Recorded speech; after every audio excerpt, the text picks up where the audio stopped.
Mengapa begitu? Ya karena perintahnya diambil, karena ogah-ogahan membayar zakat itu. Padahal zakat ini penting sekali untuk setiap orang, untuk tutahhiruhum wa tuzakkihim, untuk mensucikan diri mereka ya, diri mereka maupun harta mereka, sehingga ya dipaksa untuk diberikan. Nah, kalau sekarang sudah banyak masyarakat kita yang sudah sadar untuk membayar zakat, kita terima di masjid, dikumpulkan, kemudian didistribusikan.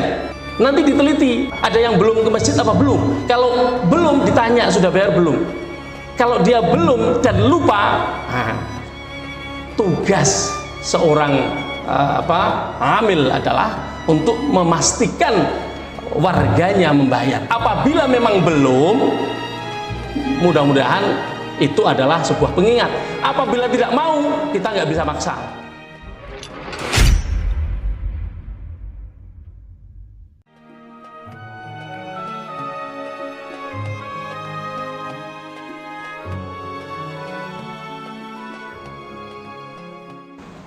Bismillahirrahmanirrahim. Assalamualaikum warahmatullahi wabarakatuh. Innal hamdalillah nahmaduhu wa nasta'inuhu wa nastaghfiruh wa na'udzu billahi min shururi anfusina wa min sayyiati a'malina. May yahdihillahu fala mudilla lahu wa may yudlilhu fala hadiya lahu. Asyhadu an la ilaha illallah wahdahu la syarika lahu wa asyhadu anna sayyidana Muhammadan abduhu wa rasuluh. Allahumma salli wa sallim wa barik ala sayyidina wa maulana Muhammadin wa ala alihi wa sahbihi wa man ittaba'al huda ila yaumiddin. Amma ba'du, fa ya ibadallah usikum wa iyaya nafsi bi taqwallahi wa ta'atihi faqad fazal muttaqun. Qala ta'ala fi kitabihil karim, a'udzu billahi minasy syaithanir rajim. Bismillahirrahmanirrahim. Innamas shadaqatu lil fuqara'i wal masakini wal 'amilina 'alaiha wal mu'allafati qulubuhum wa fir riqab wal gharimina wa fi sabilillahi wa ibnis sabil fariidatan minallah wallahu 'alimun hakim. Kaum muslimin yang dirahmati Allah, jamaah salat tarawih, salat Aisyah dan tarawih di Masjid Nurul A'la, a'azzani wa iyyakumullah. Marilah senantiasa kita panjatkan puji syukur kepada Allah Subhanahu wa ta'ala atas segala nikmatnya, sehingga kita bisa terus mensyukurinya, dan mudah-mudahan dengan kita terus bersyukur, kita selalu akan mendapatkan tambahan limpahan nikmat darinya. Sholawat dan salam senantiasa kita panjatkan untuk kita hadiahkan kepada Kanjeng Nabi Muhammad sallallahu alaihi wasallam, yang kita nantikan syafaat beliau nanti di yaumil qiyamah. Mudah-mudahan kita menjadi umat beliau yang tidak dengan syafaat pun sudah masuk surga. Amin, Allahumma amin. Kalau terpaksa banyak dosa kita sehingga kita keteteran nanti di alam akhirat nanti, mudah-mudahan kita akan mendapatkan syafaatul uzma dari Rasulullah sallallahu alaihi wasallam karena sholawat kita. Maka perbanyak sholawat. Kaum muslimin yang dirahmati Allah, hari ini sudah sampai kita selesaikan hari yang ke-25 insyaallah ya, dalam Ramadan kita. Artinya sudah tinggal beberapa hari sedikit sekali, dan inilah saatnya kita takmilkan puasa kita dan kita atmimkan dengan zakat fitri. Kaum muslimin, dalam sebuah hadis Rasulullah bersabda, puasa itu, pahala puasa itu asyamu yu'allaku, tergantung atau digantung, menggantung, bainas samai wal ard. Siam itu, pahala puasa itu menggantung antara langit dan bumi. La yarfa'u, tidak diangkat, tidak dilaporkan kepada Allah, illa bi zakatil fitri, kecuali diselesaikan, disempurnakan dengan melaksanakan kewajiban zakat fitrah. Maka itu saya ingin sedikit membahas tentang zakat fitrah, utamanya syarat-syarat orang yang berhak menerima zakat. Orang-orang yang mendapatkan zakat sudah jelas karena tersurat di dalam Al-Quran. Yang pertama orang miskin, innamal shadaqatu lil fuqara, yang pertama fakir. Yang kedua wal masakini, kalau masa lalu enggak, masa kini artinya orang-orang miskin, bukan lawannya masa lalu ya. Yang ketiga wal amilina 'alaiha, amil zakat ini kenapa kok habis fakir lalu miskin, kenapa langsung amil padahal masih banyak. Amil ini kan orang yang ngurusin zakat, orang-orang atau panitia zakat. Kenapa kok didahulukan? Nah, itu ada rahasianya. Wal mu'allafati qulubuhum, dan orang-orang yang hatinya dilembutkan. Ini kalau kita seringkali mendengar mu'allaf itu hanyalah orang-orang yang belakangan masuk Islam. Dulunya entah agama apa, beragama atau tidak beragama, kemudian sekarang masuk Islam jadilah mu'allaf. Sampai akhir hayatnya dia mu'allaf. Nah, banyak sekali konotasi-konotasi semacam itu. Saya ingin meluruskan sedikit nih sebelum saya sampai ke materi, bahwa al-mu'allafatu qulubuhum itu bukan hanya orang-orang yang baru saja masuk Islam, tapi semua orang yang hatinya condong kepada ketidak-islaman. Maksudnya bisa jadi orang Islam tapi banyak melakukan fasik, banyak melakukan dosa besar, banyak jahat dan lain sebagainya, kemudian dipok-pok atine itu dirayu-rayu supaya jadi orang yang baik. Seperti itu dikasih zakat meskipun dia orang kaya, tapi nanti ada syarat. Jadi ada syarat ketika seseorang yang kita biasa sebut al-mu'allafatu qulubuhum adalah orang yang masuk Islam baru saja. Ada orang yang masuk Islam langsung jadi ustaz, ada orang masuk Islam langsung dia kaya raya. Banyak ya, banyak saya kira ustadz-ustadz yang baru masuk Islam kemudian langsung jadi ustadz, langsung ngajak hijrah, itu banyak sekali. Apakah mereka orang-orang yang berhak menerima zakat? Nah, itu tergantung. Nanti kita lihat syaratnya. Wa fir riqab, dan untuk memerdekakan budak. Sekarang udah nggak ada memerdekakan budak ya, skip dulu ya. Wal gharimin, orang-orang yang kebelit utang, tapi utangnya jangan buat utang untuk nutup beli mobil lah, itu bukan al-gharimin yang dimaksud. Orang yang al-gharimin adalah orang-orang yang utang, tapi utangnya buat makan, buat hidup sehari-hari karena pengangguran mungkin. Nah, ini ada korelasi dengan apa? Fakir. Fakir itu adalah apa sih? Ada yang tahu bedanya fakir sama miskin? Ngacung kalau tahu. Ada yang tahu? Oke, mungkin sering orang fakir miskin, dikira fakir itu ya miskin, miskin itu ya fakir. Fakir adalah orang yang tidak punya pekerjaan. Dengan tidak punya pekerjaan dia tidak bisa memenuhi kebutuhan sehari-hari ya. Artinya pengangguran. Artinya fakir itu bisa dalam waktu yang lama. Kalau nganggurnya lama, nggak kunjung dapat bisnis, nggak kunjung dapat pekerjaan, dia fakir. Tapi orang yang nggak punya pekerjaan tapi hartanya masih banyak, mungkin simpanannya banyak, mungkin emasnya banyak, mungkin macam-macam hartanya masih, ya dia bukan fakir.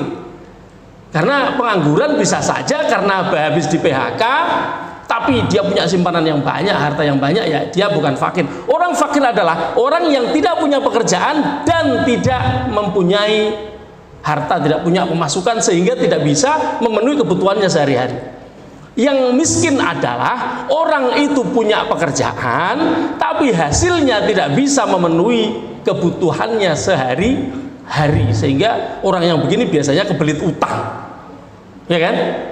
Karena nggak punya, mau bayar sekolah anaknya nggak punya duit, akhirnya ngutang lagi. Nah, itu ada korelasinya. Al-gharimin juga begitu. Atau seorang yang pengusaha bangkrut sebangkrut-bangkrutnya karena pandemi mungkin, lalu nggak ada customer, nggak ada yang beli, nggak bisa mendapatkan pendapatan, itu dia kemudian punya hutang banyak, misalnya setoran modalnya ngutang di mana gitu, harus nyetor modal. Nah, ini termasuk al-ghorimin yang seperti ini. Mereka perlu dikasih zakat karena kemungkinan mereka menjadi tidak bisa mendapatkan penghasilan. Kemudian wa fi sabilillah ini orang-orang yang berjuang di jalan Allah. Dulu orang-orang jihad, berperang dan lain sebagainya. Banyak sekali dulu jihad fi sabilillah. Sekarang ya banyak orang-orang yang mengajar, mempunyai pesantren, tapi dalam keadaan yang tidak jaya gitu. Banyak kan orang-orang yang mengabdikan dirinya untuk agama tapi tidak punya penghasilan yang cukup. Nah, itu fisabilillah itu masuk ke sana. Wa benis sabil, fisabilillah juga masuk ke dalamnya adalah para pelajar, mahasiswa, santri. Tapi jangan asal mahasiswa orang tuanya kaya raya ya nggak bisa, karena dia mungkin ketika kuliah dia dibekali duit sebulan berapa, tempat ngontrak juga, rumah yang bagus, mobilnya kuliah dibawain mobil atau sepeda motor. Nah, ini nggak masuk dalam fisabilillah. Orang-orang yang nyantri nggak punya duit, harus terpaksa jadi marbot masjid, lah ini perlu fisabilillah seperti itu. Wabnis sabil adalah para pengembara ya banyak sekarang ini, pengembara banyak yang kemudian gembel itu banyak. Saya itu di dekat toko saya itu ya tidak jarang ada orang dikiranya orang gila padahal bukan orang gila. Padahal bukan orang gila, diajak ngomong bisa, diajak ngobrol, bawa KTP, ternyata dia adalah gembel, apa itu orang nyebutnya apalah. Dia mengembara, dia rumahnya mungkin Pasuruan, ada yang rumahnya Kebumen, ada yang rumahnya macam-macam, banyak. Orang-orang seperti ini mestinya dideteksi dan dikasih zakat. Jangan sampai ketinggalan. Saya belum masuk materi tapi sudah bermenit-menit. Ya seperti inilah kalau kita mau menjelaskan tentang hal-hal yang urgent. Tapi tidak apa-apa. Insya Allah nanti materi bisa kita sampaikan di materi tentang syarat-syarat orang-orang yang tadi saya sebutkan, dari fakir, kemudian masa lalu, masa kini itu miskin ya, kemudian amil. Nah, saya jelasin sedikit tentang amil. Mengapa kok amil didahulukan? Ya itu termasuk karena tentang kebahasaan itu juga masuk. Tapi lebih dari itu bahwa amil itu penting. Karena apa? Karena perintah untuk membayar zakat itu adalah khudh min amwalihim. Khudh itu ambil. Ambillah min amwalihim, dari harta kaum mukminin, sedekatan zakat. Tutahhiruhum, yang gunanya untuk tutahhiruhum itu mensucikan harta mereka, wa tuzakkihim, sama, dan mensucikan harta mereka, biha, dengan zakat itu, wasolli alaihim, dan seterusnya. Perintahnya adalah khudh, ambil. Itulah mengapa dulu Rasulullah SAW dalam sebuah hadis yang agak panjang disebutkan, saya ringkas hadisnya. Ibnu Abbas radhiyallahu anhuma, dari Ibnu Abbas radhiyallahu anhuma, qol ba'atha Rasulullah sallallahu alaihi wasallam Mu'adzan ilal Yaman. Rasulullah mengutus Mu'adz ke Yaman. Ngapain ke Yaman? Jadi imam di Yaman. Kemudian disebutkan hadisnya panjang. Di dalamnya termasuk ada kalimat innallaha faradu alaihim shadaqatan min amwalihim. Sesungguhnya Allah memfardukan atas orang-orang Yaman itu sodakotan, yaitu zakat, min amwalihim, dari harta mereka. Tuh khodu, diambil, bukan diterima atau mereka menyerahkan kita terima, tidak, tapi diambil. Min aghniyaihim, dari orang-orang kaya di antara mereka, faturaddu ila fuqaraihim, kemudian didistribusikan kepada orang-orang fakir di antara mereka. Artinya di sini penting sekali fungsinya seorang amil. Jangan sampai di dalam sebuah komunitas kita di masjid ini, sekitaran masjid ini ada orang yang tidak menyerahkan zakat. Kalau ada seorang mukmin yang tidak menyerahkan zakat, seorang amil takmir masjid membentuk sebuah panitia, amil ini mesti meneliti, ini warga kita siapa yang belum membayar zakat, diparani, jangan sampai dibiarkan. Karena pada asalnya ketika awal-awal Islam, Rasulullah itu diperintah oleh Allah untuk mengambil, sampai suatu saat ketika pemerintahan Abu Bakar As-Siddiq ada sebuah komunitas yang tidak mau membayar zakat. Bagaimana sikap Abu Bakar? Diperangi. Orang-orang yang tidak mau membayar zakat diperangi, kalau nggak mau dibunuh. Nah, sekarang tentu tidak seperti itu. Tapi mengapa begitu? Ya karena perintahnya diambil, karena ogah-ogahan membayar zakat itu. Padahal zakat ini penting sekali untuk setiap orang, untuk tuzakihim, tutahhiruhum wa tuzakihim, untuk mensucikan diri mereka maupun harta mereka, sehingga ya dipaksa untuk diberikan. Nah, kalau sekarang sudah banyak masyarakat kita yang sudah sadar untuk membayar zakat, kita terima di masjid, dikumpulkan, kemudian didistribusikan.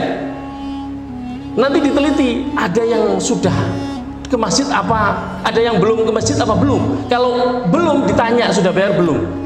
Kalau dia belum dan lupa, tugas seorang amil adalah untuk memastikan warganya membayar. Apabila memang belum, mudah-mudahan itu adalah sebuah pengingat. Apabila tidak mau, kita nggak bisa maksa.